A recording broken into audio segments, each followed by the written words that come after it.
যে ইহুদিরা ফিলিস্তিনে মারতেছে, আরাকানে মারতেছে, ভারতে মারতেছে, মুসলমানদের উপর নির্যাতন নিপীড়ন করছে, তাদেরই একটা শাখা হলো ফুটবল। কি বল? আরো জোরে বলেন, কি বল? ফুটবলের বাংলা অর্থ কি কেউ বলতে পারবেন? ফুটবল হলো ইংরেজি শব্দ, বাংলা হচ্ছে ফ্রুট মানে হচ্ছে পা, আর বলও এটা ইংরেজি শব্দ। এটা ফ্রুট বল মানে হচ্ছে গোলাকৃতি, অর্থাৎ পা দ্বারা গোলাকৃতির কোনো বিষয়টাকে লাতালাতি করা। এটা নিয়ে সারা বিশ্বের মুসলমানদেরকে ইহুদি খ্রিস্টানেরা কেমন উন্মাদনার ভিতরে রাখছে চিন্তা করেন। রাত 2টা বাজে 12টা বাজে খেলা, তখন যুবক জায়গা যায়, কিন্তু ফজরের নামাজে উঠে আওয়াজ নাই। নিজের উপরে গা পড়লে তখন কিন্তু মানে গাটা কঠিনভাবে লাগে। তা আমার কথায় কেউ রাগ করবেন না, বাস্তব কথা হলো এগুলা, যে আমাদের জন্য তারা এত কষ্ট করলো। কারবালার ইতিহাস শুনাইলাম কেন? ইমাম হোসেন চাইলে মদিনাতে বৈশা স্বর্ণের প্লেটে খাবার খাইতে পারতেন, স্বর্ণের চেয়ারে বসতে পারতেন, ইয়াজিদ রাজকীয় সিংহাসন দিত, কিন্তু তার কাছে মাথা নত করে নাই নবীজির রেখে যাওয়া আমানতকে ধরে রাখার জন্যে। আজকাল যুবক ভাইয়েরা, তুমি মেসি আর নেইমারের কাটিং দাও, মেসি আর নেইমারের জার্সি পরো, তাহলে আমার মনে হয় কি, যারা মেসি আর নেইমারের জার্সি পরে তাদেরকে মেসি আর নেইমারের কাফন দিয়েই কবরে রাখা দরকার। যেহেতু তার সাথে ভালোবাসা বেশি, তার নিয়েই কবরে যাক। রাসূল বলেছেন, আল মারউ মা মান আহাব্বা, যার সাথে যার মহাব্বত তার সাথে তার কিয়ামত। যার সাথে যার মহাব্বত তার সাথে, তুমি যেহেতু এত ভালোবাসো মেসিরে, তাহলে তুমি অনুরোধ করে যাইবা যে আমার আই লাভ ইউ, আমার একদম ভালোবাসার মানুষ হলো মেসির 10 নাম্বার জার্সি, আমি তাকে নিয়ে কবরে যাইতে চাই। আমি কালামার পতাকা উড়াইতে চাই না, দেশের পতাকা উড়াইতে চাই না। আর্জেন্টিনা এমন দেশ, জানেন, আমি কথাগুলো বলতেছিলাম না, শুধুমাত্র এই যুবকদেরকে বোঝানোর জন্য বলতে চাই। আর্জেন্টিনা এমন দেশ, যেই দেশে আজান দেওয়া নিষিদ্ধ, মুসলমান দাবি করা নিষিদ্ধ, নামাজ পড়া নিষিদ্ধ। ব্রাজিলে আপনি মুসলমান দাবি করতে পারবেন না। আর যেই মেসি, তার চরিত্র সম্পর্কে জানেন, সে বিবাহ করার আগে 3টা বাচ্চা সাপ্লাই দিছে, তারপরে মাইয়ারে বিয়ে করছে। তার চরিত্রটা ফুলের মতো পবিত্র, ঠিক না? তার চরিত্র ফুলের মতো পবিত্র।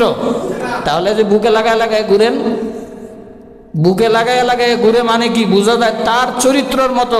একজন দেখছি বলতেছে, কয় বিশ্বকাপ ফুটবল আলেম ওলামা কি বলে, শায়েখ আহমদুল্লাহ 1000 গুণে আমার মেসি আমার কাছে সবচেয়ে প্রিয়। নাউজুবিল্লাহ বলবেন না? কই আলেম আর কই জালেম, কোথায় ইহুদি খ্রিস্টান?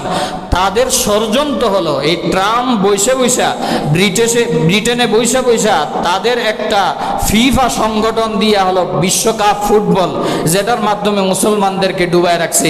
আপনি ফজরের সময়, জোহরের সময়, আসরের সময় জিজ্ঞেস করে কয়টা গোল দিছে, কি অবস্থা, আর্জেন্টিনার কি খবর, ব্রাজিলের কি খবর, আছে না?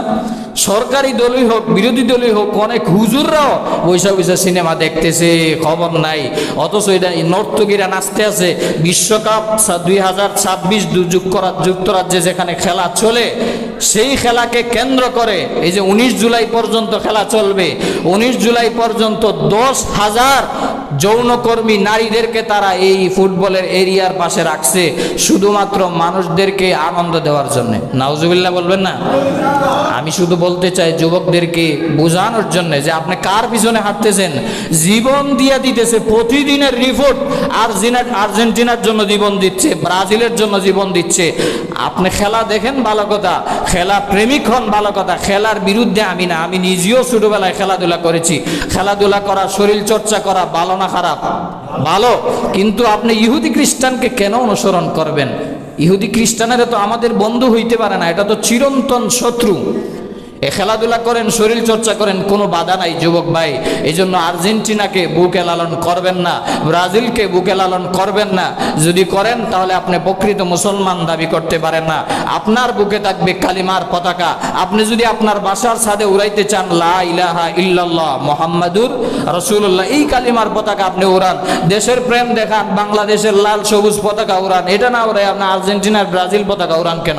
আপনি তো মিয়া বড় রাজাকার, ঠিক না? আপনি দেশপ্রেম নাই, আপনি তো রাজাকার বেশি।